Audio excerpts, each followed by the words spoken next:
Well, it's that time. We need to go get some more propane.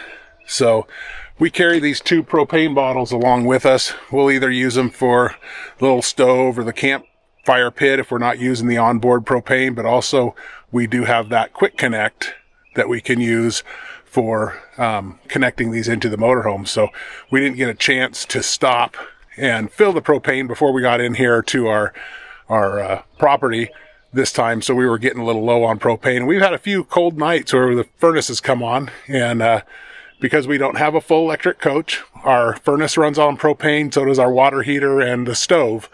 So normally with just the water heater and the stove, we don't use very much, but we're down to where our big tank's almost empty, and one of these is completely empty and the other one's starting to get a little low, so I'm just going to run up and get them filled up. And then also we're getting low on tractor fuel. So let me show you on the RV how we have that cooked up here real quick. So we showed you in a previous video where I have this auxiliary line hooked here where I can hook it. I got this auxiliary line here where I can hook it to those portable bottles. So our big tank is running a little bit low. It actually, I think it says empty on the gauge. I don't even see it on the gauge. It's probably below empty on the gauge, but there's still a little bit in there. So we've been running off the bottles. So I'm going to head up and grab those. And just like that, we're back. We got 2 bottles full, hooked back up. So one thing that I kind of like about the travel trailers is that they actually use portable bottles. I almost wish there was a pull-out tray here where I could put maybe 4 of those bottles in there. Make it much easier. Sometimes it's a real pain to find a propane store that you can get into to put that in. So that'd be one modification that I might look into. See if there's a way to change this out and put some kind of a slide-out tray in here and put 4 of those bottles in. I think that would be a lot more convenient than this. Well, guys, even though we're here at our home base, we always got to take care of the maintenance. It's time to change our filters in our air conditioners and heat pump here. So try to do this every 3 or 4 months, if not more often, depending on how much we've been using them and dirty. But we're going to go ahead and pop these covers down. And remember, we got the RV air silencers here. We added those to the system because they do make it quite a bit quieter, and they've got a lot nicer filter system in there. And also, we showed in one of the previous videos, we also did the RV airflow system, which actually redirects the airflow inside and actually pushes it through the vents better. So we have a combination of both. But if you like these RV air silencers, they really work. We'll leave a link for them in the description, or maybe I'll put it up here on the screen. But yeah, they work really good. I highly recommend them. So I'm going to pull these screws out of here and we'll see how bad these filters really are. So now you can actually just take a vacuum and vacuum these out, but I like to take them all the way out and rinse them out. But we're definitely going to need to get the vacuum up here because these are way overdue. So that might help some of our power consumption too if it's not working so hard.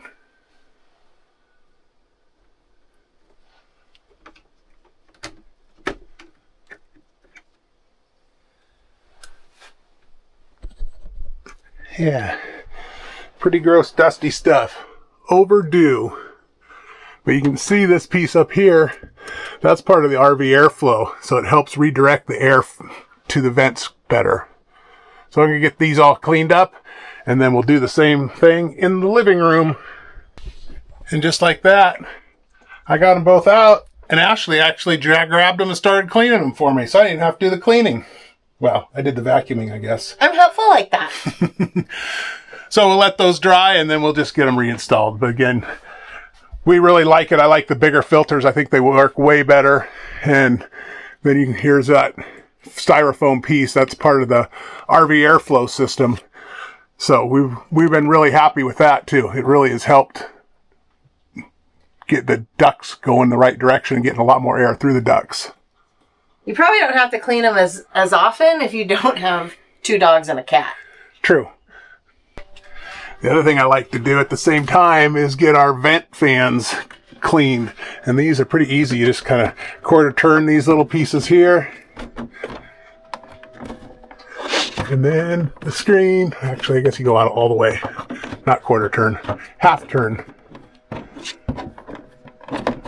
The screen drops out, and we can clean that in the sink too. So we got that one, and we'll get a rag and clean up inside here and do the same thing in the bathroom. So the kitchen one gets a little greasy because of, well, cooking. So I'm going to actually use some Dawn Power Wash and spray it, let it sit for a little bit. And then the important thing is you want to wash it upside down so all the stuff that got sucked up gets pushed down.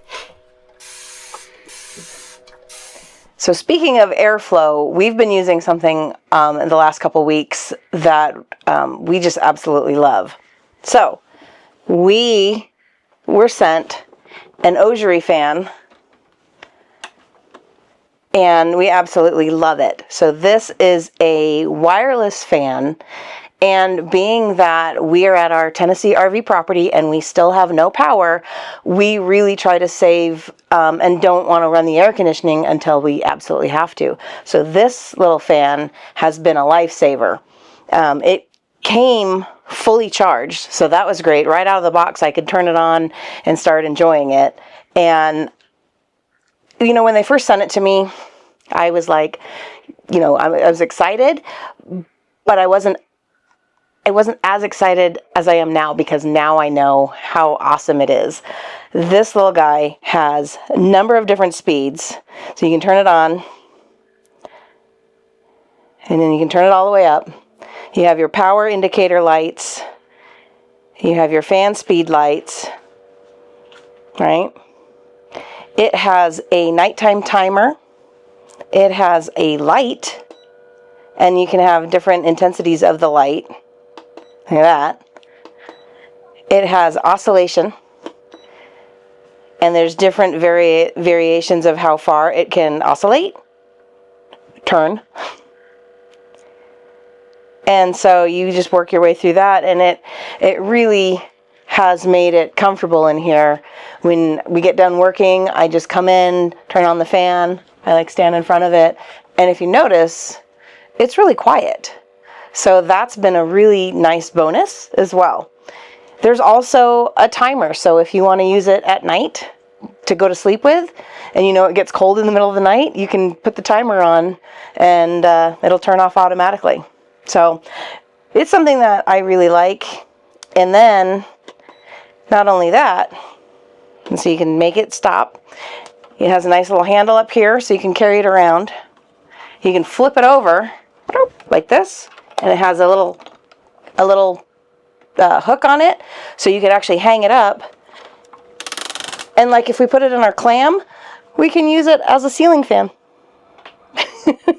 So it's something that I didn't know I needed it until I got it, and now I just can't say enough about it.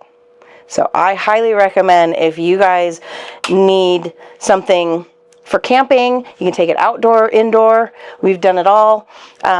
We'll have a link in the description below somewhere, and you can get it on Amazon. It's just great. So click that link, get the Ogery F11 fan, and I promise you won't regret it. It also comes with a remote control, so you don't even have to get up to change the intensity of the light or the fan. And it comes with an instruction booklet, but I didn't actually need it. I haven't looked at the instruction booklet except for just right before here to make sure I wasn't missing any benefits and features. However, one thing I didn't mention, there's a USB, what are those? USB-C and USB regular, I don't know, ports. So you can actually charge things from it. And then, so you can charge your phone while it's charging, or anyway, it's just a great fan, and it's now my favorite. We have different cordless fans, but this has quickly turned into my number one. Well, guys, I just got back from dropping Ashley off at the airport, and she's going to California to visit with her parents for a week. Well, I think she's actually going to be with her dad for a few days, and then he's flying out, so she'll stay with her mom and be able to have some time there. She'll be there for Mother's Day, and then come back next week. So she's going to go have a good time. And then when I just got back, I see that our dumpster is gone. So that's a good thing. Got the dumpster gone, and I don't see any big ruts. It looks like he must have been able to get in there and get it out okay. And I got a spot where the pickup is there, pretty close to level. Still got a little bit of work to do on it to level it out, get it packed down. That's where the garage is going to go. Basically right there where the pickup is. It's not going to be big, but it'll be big enough to hold the pickup or the Bronco and some of our storage stuff. So that'll be nice. So we're getting a little bit done, so you can see where that dumpster was sitting. And then, so this week I've got a few projects to work on the motorhome and the pickup. We'll see if we get some of those done, and continuing to clean up. Like I said, I'm going to work on this a little bit more, get it flattened. Supposedly we're supposed to be hearing about our shed getting delivered this week also, so we'll see what continues from the week. Well, I am in the Atlanta airport getting ready to get on my flight to Southern California, and I think it's about time for me to get on because I'm about the last one ready to go. Ooh, it's emptied out. That's my gate. So I'm leaving Scott to take care of the homestead, and I'm going to go visit my aging parents. You like that, Mom, how I said that? Aging parents. And it'll be good because it'll be Mother's Day, and Dad is going to go with my sister to my nephew's graduation in Houston. So it'll be nice that I can spend some time with my mom, and she's already got the liquor cabinet stocked up, so she's going to make me some lemon drops and Cosmos, and we're going to have a good girls' time. So it'll be good, and see what Scott does when I'm gone. Well, it's the next day. Ashley made it in to California late last night, which is good, so she's there. But today I had an appointment this morning, and it's been a rainy, drizzly day all day. So you might be able to hear it. I got the generator going. We were down about 30% battery and not producing much solar. You see the gray, I don't know how it looks through the camera, but it's a pretty gray sky today. So got the got the generator going. So got some laundry going. I'll bring it back up to 100% probably by the time the laundry's done, and then we'll shut it back down so I don't have to listen to it anymore. That'll last me for another couple days. But anyway, so I think I'm gonna just cut this video short here today. We did find out that our shed is done, and the shed is gonna go right here behind me, and it'll be here next Tuesday. So we'll show you that in a later video. I've got a bunch of projects to do where I need to be outside to work on the motorhome. I got some new products to install on the motorhome and on the pickup. A couple things to fix, so we hopefully don't have a towing issue again in the future, or voltage issue at least in the future. And yeah, just a few things, but I can't do it when it's raining and drizzly outside because I really don't want to lay on this hard gravel ground in the rain, or well, I don't really want to lay on it when it's dry either, but I definitely don't want to lay on it when it's rainy, but I'll do it when it's dry. So throw a blanket down and crawl underneath there and get some stuff done on the rig. The Bronco's due for an oil change. The pickup's due for an oil change. I might cave in and actually take them someplace to have them done this time. I don't know. We'll see.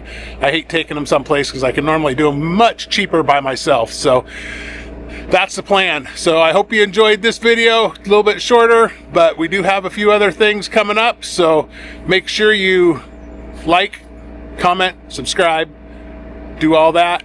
Hit that notification bell. You'll see what the next thing is. And you know, we've really been appreciating all the comments. People seem to have been enjoying our projects around the property here. We don't have much time until we're heading to the London, Kentucky rally. So that's coming up the 1st of June, and then we're going directly to the Eastern Dynamax rally right after that, which is down at Talona Ridge, I think it is, in Georgia. So we only got a few more weeks until we're going to be heading out to those places. So I got to get busy and start getting some work done on the rigs and make sure everything's up and ready to go for those two things. So might not be as many projects on the property, get back into some RV projects. So stick around. Thanks again for watching. We'll see you on the road soon. Bye.